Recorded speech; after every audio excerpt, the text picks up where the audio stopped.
So, welcome, ladies and gentlemen, to my state of the channel for 2021. The goal of this is to basically just give you an idea of what my plans are for this year. We'll go over some stats and some other fun stuff. And, of course, if anybody has a question, we'll be doing just Q&A as I go through this. For those who are watching on YouTube, just leave a comment down below, and I will answer that as soon as I can. But yeah, I have some changes that I want to make to the channel. And I think this year is going to be the year that I'm going to go ahead and do that. I started making changes a little bit last year.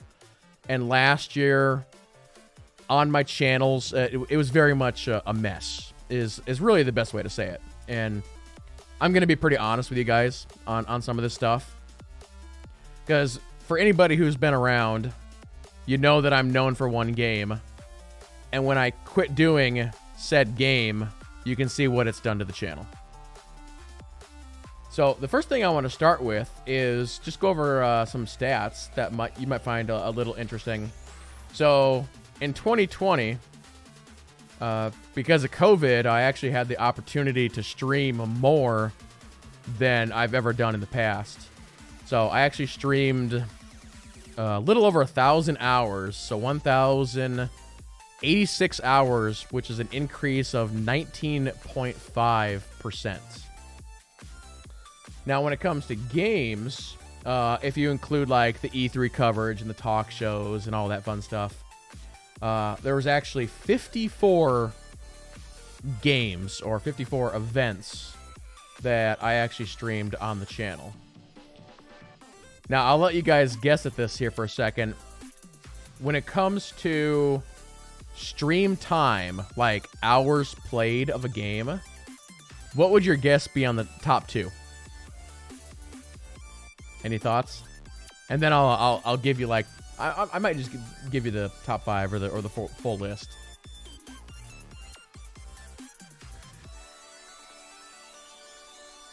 And funny enough, these the top 2 just changed, like within the last well, like right at the end of December, basically.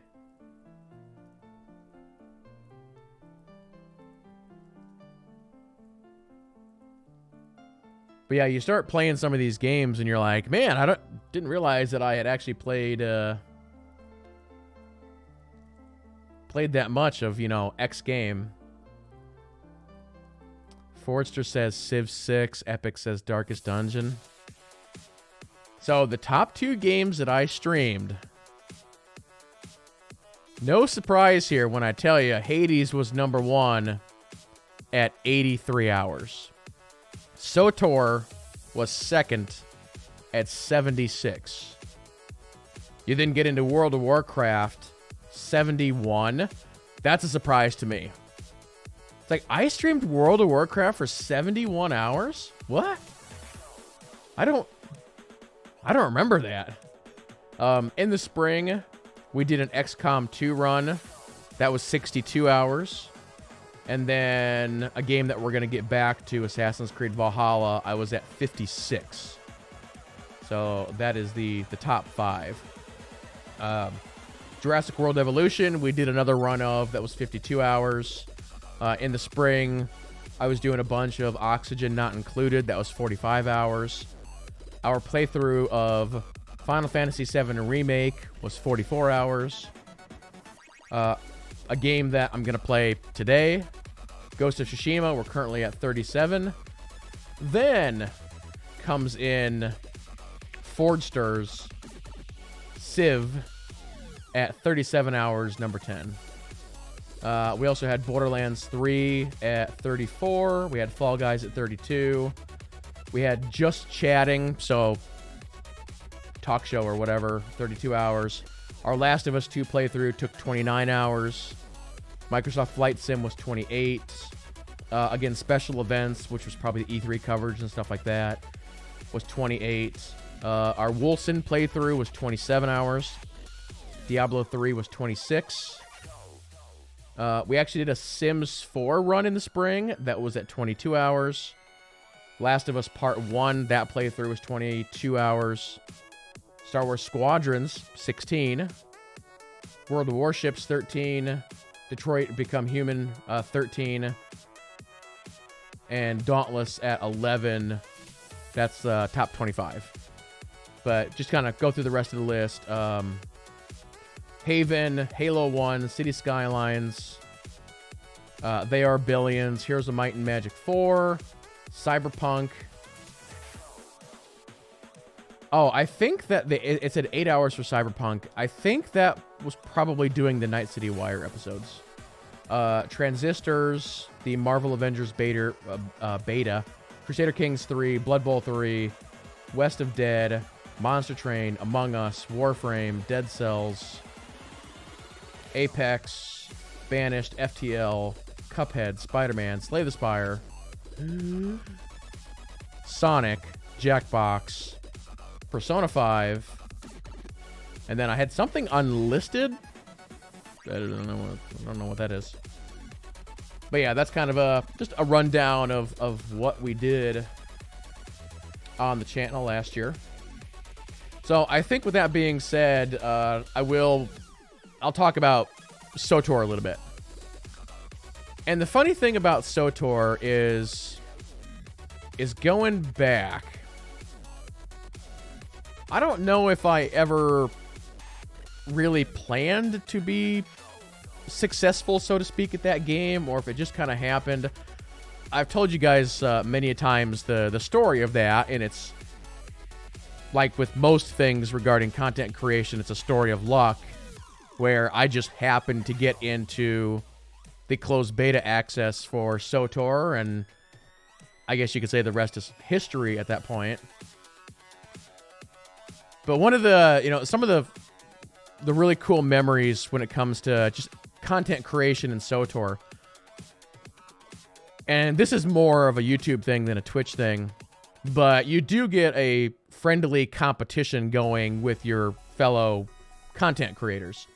And I remember things like when they put Galactic Starfighter on the PTS for the first time. And sometimes we would get private access to things on the test server. Sometimes we wouldn't. But I remember when they released Galactic Starfighter onto the PTS, and the buzz around that at the time was huge. It's like, they're adding that into SWTOR? It was kind of like beyond the scope of the game at the time, right? And so I remember I had to get that thing downloaded. I had to get in, shoot the video, which is essentially a first look, explaining here it is, how it works and all that. And it was always a rush between, all right, who's going to get that video out first? Is it going to be Volk? Is it going to be Sam? Or is it going to be somebody else? And so I was up till like 2 a.m. or 3 a.m. to make sure that my video was out there before anybody else's. And I think I did successfully beat both Volk and Sam by a couple hours on that. So it was always those kinds of moments which I really lived for as a content creator. And there were so many other examples and some really cool things that we got to do. Because I remember another one was the first Uprising that was put in the game. And I think they launched a bunch at the same time, if I remember correctly. But it was myself, Sotorista, and it was either Sam or Peter. And we basically got to go in, do the Uprising, do commentary over it, and then release our videos. And again, it was like trying to just get that stuff out right away, which is always really fun. Another one that I remember that kind of sticks out in my head was actually when they announced the Gods from the Machine, and they let us do the first boss. And it was mostly Unholy Alliance, but there was, I think, Brian and Chuck from Bad Feeling were on that as well. So again, it was like myself, Bad Feeling, I think Sakari maybe. I think Jesse Stardust was there. And it was, again, just going in with those guys, shooting that video, getting it out right away. So, yeah, just that friendly competition was always a lot of fun. when doing the SWTOR stuff. And then I think another thing that was really, really fun, and this kind of popped into my head since Novik jumped into the channel. We did the SWTOR Olympics. And that was, let's see if I can remember everybody. So it was myself, Novik, SWTORista, SWTOR TV, Joe Fantabulous, Sam Telly. That's 7. Was there anybody else? But we basically did a series of events, right? We did like a Datacron hunt, a dance video competition, a race, and that was just a really cool event for me to sort of put together and host, and then everybody would release their videos, and you know, we had like a point system, and in the end Telly ended up winning that thing, I think. But just sort of overall, we had a lot of fun times just making SWTOR content, and it was a really interesting start for not only myself, but I think a lot of us in the SWTOR community and people who are making content. But for me, when you mostly do content on just one game and we're coming up on the 10-year anniversary for SWTOR, so I'm going to say 8.5 years. Actually, it'd be probably closer to 9 if you count the beta stuff. But, you know, I have probably close to 5,000 hours in SWTOR, and I could just tell that I was getting burned out on it. And the competition aspect of getting the videos out, that went away. And it's a thing where I don't know if it's because so many others started to do content, or if it's because my competition went away. So, you know, like Volk doesn't do videos anymore. Somebody in chat said, you know, miss Bad Feeling. Sam retired there for a while, and Peter took over that channel. And so it's like things just changed. It's like I was getting burned out, and then things are changing, and the content for the game slowed down. And so really in 2020, it was just the year where it's like, you know what, I'm just done with that game. And I know it is going to severely hurt both my channels, but I don't have that passion. I don't have that drive to do it anymore. So it was even though, what was that stat again? It was still, let me go back to that page here real quick. I still streamed like 76 hours last year, and most of that was in the spring. But yeah, it's just like, I'm just kind of done with SWTOR. Now, one thing that I don't want to do is, there are some content creators that make the mistake of saying like, oh, I'm never going to do this again. And then 6 months later, a year down the road, they end up doing the thing they said they're not going to do. So with what I talk about today, I'm going to be very careful in not doing that. So you never know. Maybe a couple years down the road, I decide, hey, I want to get back into SWTOR full time and do content again. Maybe there's something that they do to that game that really sparks the interest again. But I would say the announcement for today is that for 2020, I have no plans to do any content in SWTOR. If here at the end of the year, they release some kind of mega expansion, which they're talking about, maybe I treat it like a single player experience, go in, do one stream, and then jump out. Maybe. But yeah, just overall, I have no plans.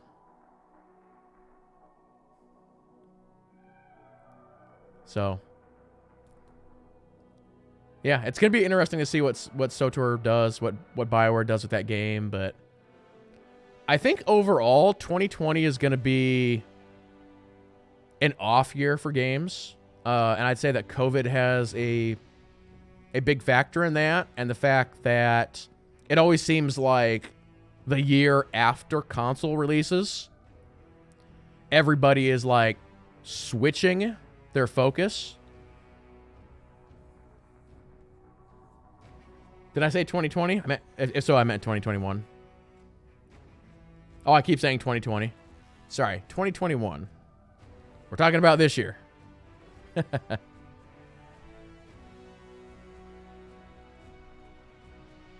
So that then brings the question of what are my plans for this year? I should just keep saying that. Just keep saying this year.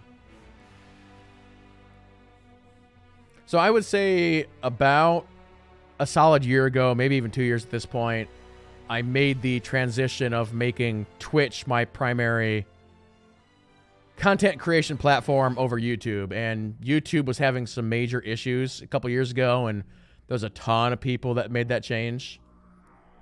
And sort of in addition to what I was saying before about SWTOR, the entire aspect of, all right, recording video, recording dialogue, going into an editing program, mixing it all together, I've kind of lost my passion for that as well, because live streaming is so much more fun. It's so much more fun just to sit here, put everything on, and get instant feedback from everybody in chat. And I can say, hey, R2, hey, Epic, how's your day going? How's your week going? What are you guys playing? And it's just that feedback. And, you know, when I try and play Hades and I play terribly and you guys make fun of me, that's good stuff, right? That's good stuff. So for this year, definitely focusing more, once again, on Twitch than on YouTube. So that then begs the question of, okay, so I'm not doing SWTOR, so what is the plan regarding games? And to be honest with you, this is something that I have thought so much about. And I've changed my opinion and what I'm going to tell you guys today so many times. Like, it was probably 2-3 weeks ago where I had a different plan from what I'm telling you right now, which is kind of crazy. And part of that is, I guess, me just being indecisive, that I partially don't want to, or that I partially don't know what I want to do. Because it's like, I would like to do all these things, but, well, got to be careful because you don't want to put too much on your plate and then overcommit and all that stuff. The other thing is, when you're a content creator, you always have to try and concentrate on channel growth as well. So for those who don't know, I work in marketing. I work in marketing for a very, very large, very, very successful company. And there are different aspects of content creation. It's kind of like, how do you want to treat what you are doing? And different people will give you different opinions based on that. You know, there are some people out there who say, okay, if you have a YouTube channel, if you have a Twitch channel, you should run it like a business. And others will say, well, if you're somebody who's not putting that much time into it, no, you just want to run it like a hobby.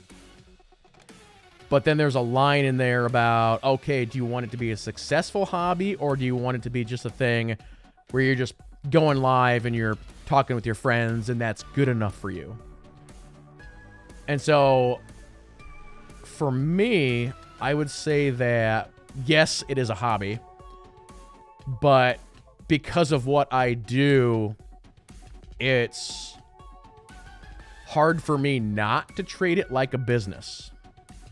And so I feel like that's always where my mindset has been, especially if you want to try and be successful at something, right? And so there's a term out there on Twitch. I would say it's a generic term, but it definitely applies to more Twitch than it does to YouTube. And the term is Twitch positioning. And so one of my main focuses for this year is going to be optimizing my Twitch positioning. Basically what that means is that if I am going to stream a game, I have to essentially own the directory or be in the top 5 in that directory. And if I'm not, then I can't do it. And there's a lot of very successful content creators out there that will tell you that that is exactly what you need to do to be successful on Twitch. Because as an example, if somebody streams World of Warcraft, they have 40 viewers, you are buried 200 deep in that directory. And if somebody goes into that directory looking for somebody to watch, they'll never find you.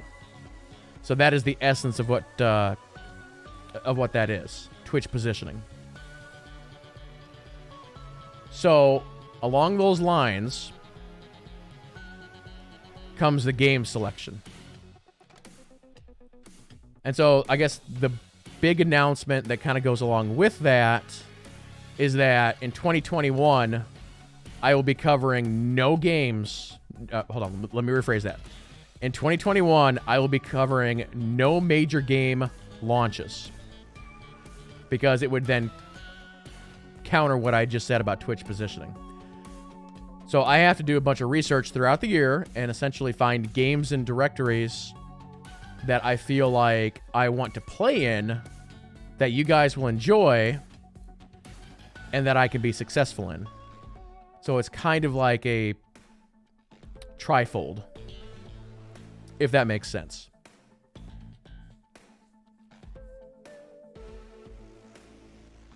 Now, I still want to play all the new games that come out, and I think that is where YouTube might come into play. And for those who are watching on YouTube, I mean, I'll fully admit that I have just completely dropped the ball on my YouTube channel this year, or last year, I should say. And that sort of goes into another factor of, okay, if I'm focusing 100% on Twitch, what do I do with the YouTube channel? Because part of me would still like to create at least some kind of original content for YouTube, but the question is what is that? Now, most Twitch streamers will sit here and tell you, well, just use YouTube as a dumping ground for your Twitch stuff. And I'm like, I could do that, but I don't know if I want to fully do that. So that's one decision that I feel like I still have to make.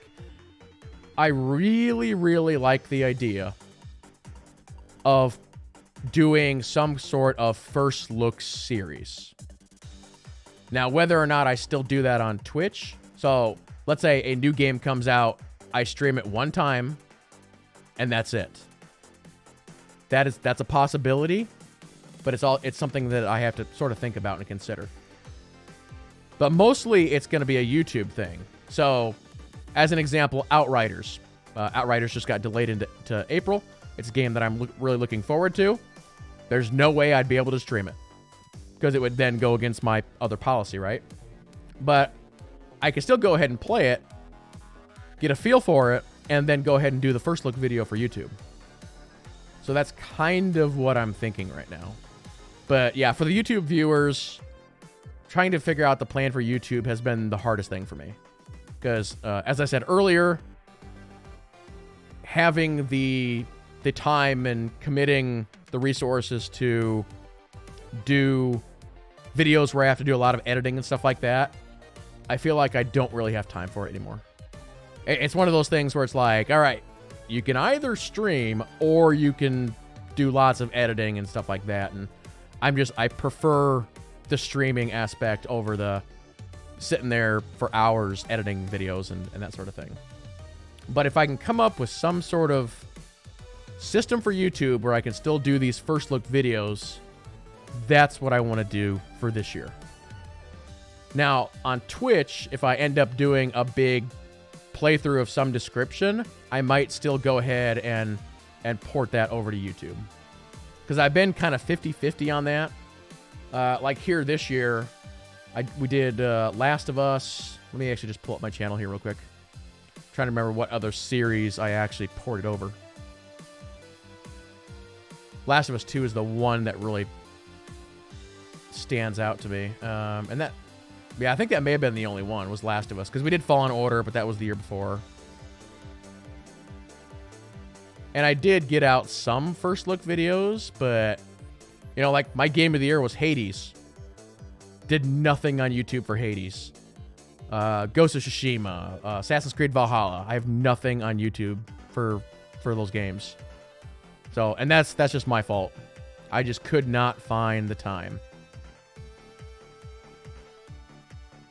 So hopefully that makes sense for everybody.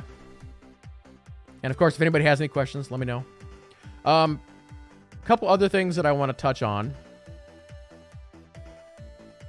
I had briefly mentioned to some of you that I really want to do like a gaming news show. And this was one of these things where I thought I had this set in stone a couple weeks ago, where it's like, all right, I'm going to do this. It's going to be like every Saturday or something. And you know what? I decided that I feel like now is not the time. So I went ahead and I basically scrapped that idea. And that sort of feeds into some of the other stuff that I've done in the past, like the E3 shows and stuff like that. So any major event in gaming, E3, Game Awards, anything like that, we are still going to cover live here on the channel. That has not changed. And I think what I'm going to go ahead and do, instead of just doing a dedicated news show, if there's a topic that comes up that I want to talk about, discuss with you guys, let's watch this trailer, then we're just going to go ahead and we're just going to do it. And maybe we make a little mini show out of it, but it's just going to be completely random based on the event. And so I think that at this time, that's a better idea than trying to just say, all right, new show every Saturday, you know.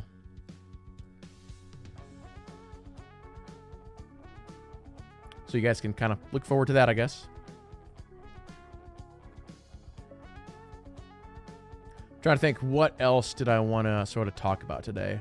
But really, those are the big changes. The really big change is that I'm not covering any new releases. And we got to find sort of some other stuff.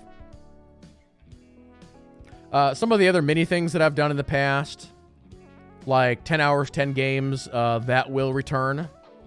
I don't have a date for that just yet, but that's probably going to be somewhere in either February, March, April, somewhere in there. That's usually been a thing we've done in the spring, so we'll do that again. We did a little thing for Extra Life last year. And again, COVID really sort of hit that, so we didn't do a thing as big as what we've done in the past. I would like to continue to work with them on that and bring in others to help me. You know, Mox, JT, Neff, Gem, Jesse Stardust, are some of the people who have helped out with that in the past, so...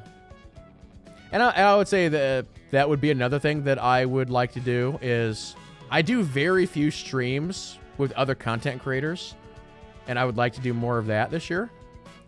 The hard part about that is a lot of the streamer friends that I have, it's like we either don't stream at the same time or they stream too late for me or, stuff like that. So, but I'm gonna try and work something out, see if we can, do some series or something like that. So, but I think, unless anybody has any questions, that's sort of the plan. Oh, I will mention that these changes are not going to take effect right away because I've already committed certain things to you guys. And that is, one, that we get the second ending in Hades. We beat Ghost of Tsushima. And we beat Assassin's Creed Valhalla on stream. So we're actually really close to beating or getting the second ending in Hades. So I think what I might do is do like a half and half schedule. So once we get Hades done, I can then insert, let's say, City Skylines. So I'll stream City Skylines and Ghost of Tsushima. And then as soon as Ghost is done, I'll replace that with Valhalla. And we do City Skylines or whatever and Valhalla. And we do that until I get those 3 games beat. and then we can go full on to the new schedule, so to speak. Actually, speaking of schedule, the times are remaining the same for now. So really, there's only 2 times you got to remember, and that is every night, every weeknight, 7:30 p.m. Central. Weekends, 1 o'clock p.m. Central.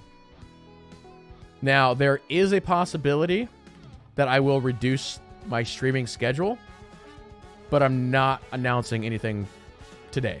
I'm just sort of forewarning you that it might happen. Like, I might, because back in the day, I used to never stream Mondays, and I might do that again. But for the moment, just so we can try and get those 3 games done, let's just keep doing it. All right, any questions? Chat? Yeah, and I kind of mentioned that earlier, Phoenix One, that 2021 could be an off year. And I feel like since Outriders just got delayed, that's a telltale sign right there. There's not much coming out. And it'll be interesting to see what they do for E3 this year. I'm going to assume it's going to be a digital event again. There was a lot of complaints last year because essentially E3, instead of turning into a week-long thing, it turned into like a 3-month thing. And even Jeff Keighley made the comment of, because he did like the Summer Game Fest, I think it was called. And that lasted like 3 or 4 months. And he's like, yeah, we got to try and consolidate that a little bit. It was kind of messy.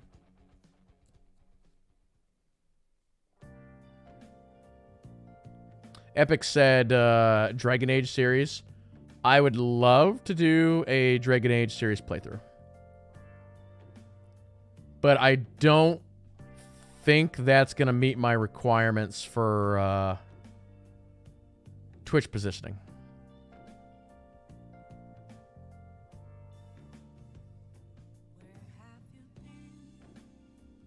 And that's really the hard part. I mean, if there was a magic formula on how to do this, then everybody would know how to do it.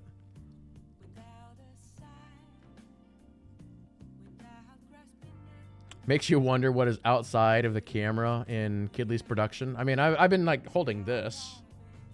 It's all green screen. You can't see it. It's like see-through Yoda. I'm just like fiddling with it as I've been talking with you guys.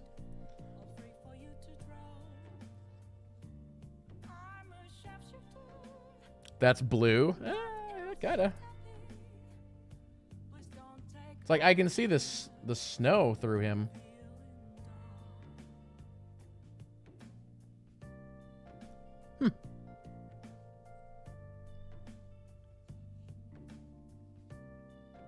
Do you weigh in the popularity of games when trying to be in the top 5? Yes. Yep.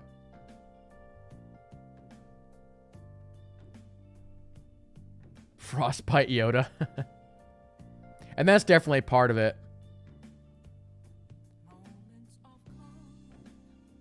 You know, like funny enough, if we go back to my stat stuff here for a second. Let me just reload this page here.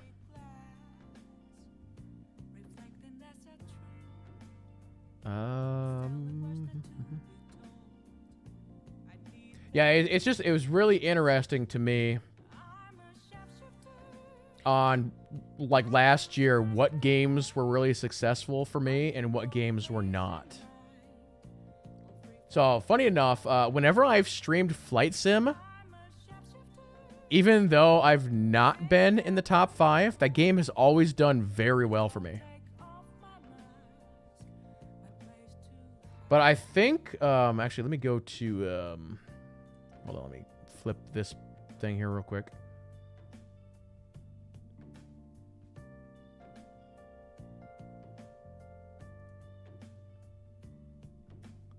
So funny enough, last year, not counting SOTOR, you have to just throw SOTOR out when it comes to stats.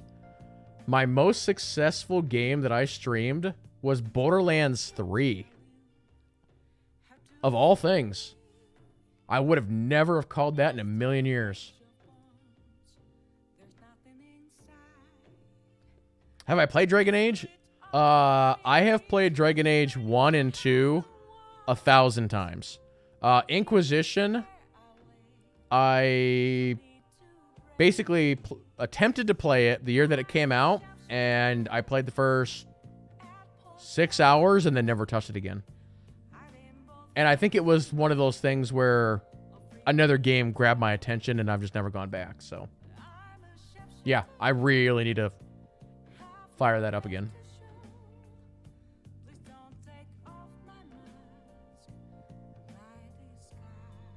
But yeah, Borderlands 3, Microsoft Flight Sim, and Last of Us 1 were my 3 most successful games last year, stat-wise.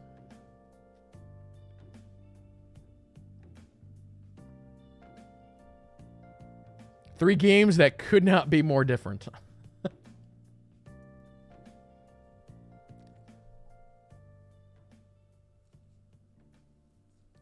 So yeah, I might do another Borderlands run this year just to see what happens. Plus, that's a fun game. I wouldn't mind playing that with some people.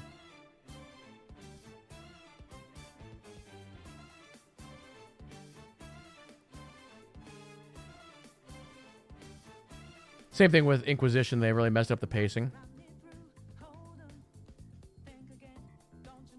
Yeah, when it's like Dragon Age 1, you know, you have like all the origin stories, and it's like I played that game. It's like male, female, this combination, go good, go bad, like so many times.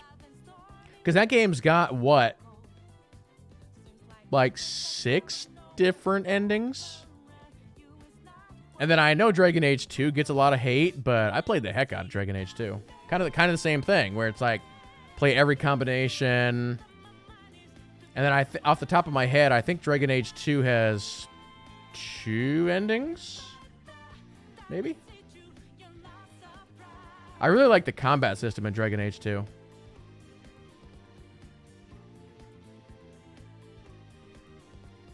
You have 365 hours in Inquisition. I mean, Dragon Age 1 in particular, that is still like one of the best RPGs ever made. It's a long game.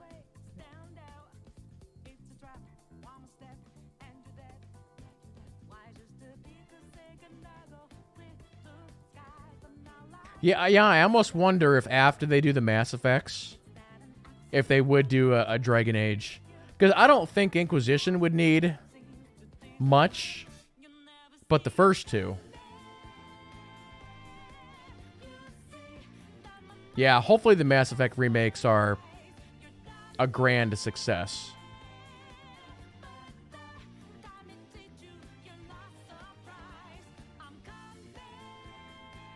Yeah, it's going to be awesome to play those games again. I haven't played those games in a long time.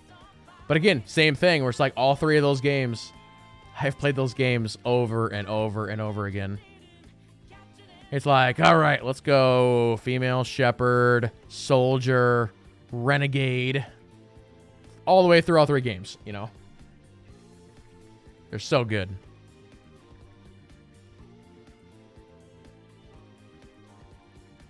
Yeah, when it comes to favorite games of all time, I'm sure most of you know that Star Wars Galaxies is my number 1. But then I kind of cheat here a little bit, and I say Mass Effect 1, 2, 3, my second favorite game of all time. 3 would be... One of these days I need to write out that list again. I think 3 for me is probably Spider-Man PS4. If you haven't played that and you have a PlayStation, get that game. Or wait for the PS5, play the enhanced version. Whew, that game.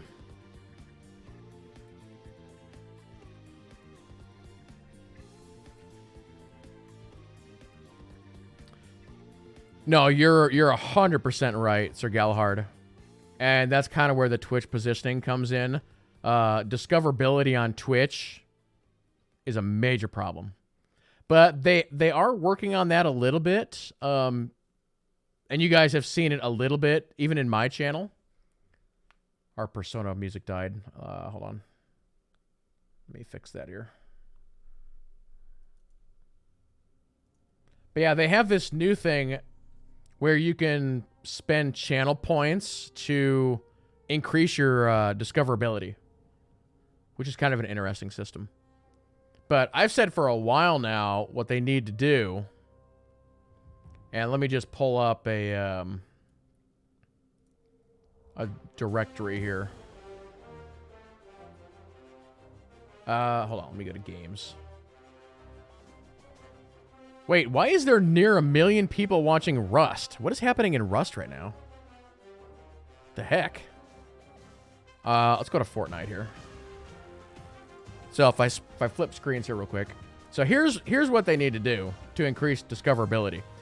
You basically have this top row, which is the top 6 streamers in the directory, right? What they need to do is this top row, instead of being the top 6 streamers, needs to be just random people in the directory. So if you were to refresh the page, those top 6 are different on every single refresh. Then down here on the second row, you do top to bottom. It's still more of a luck thing, but it's still better than what they have now. So you could have somebody in this #1 spot that's got, 2 viewers or whatever. So I think that'd be a cool idea.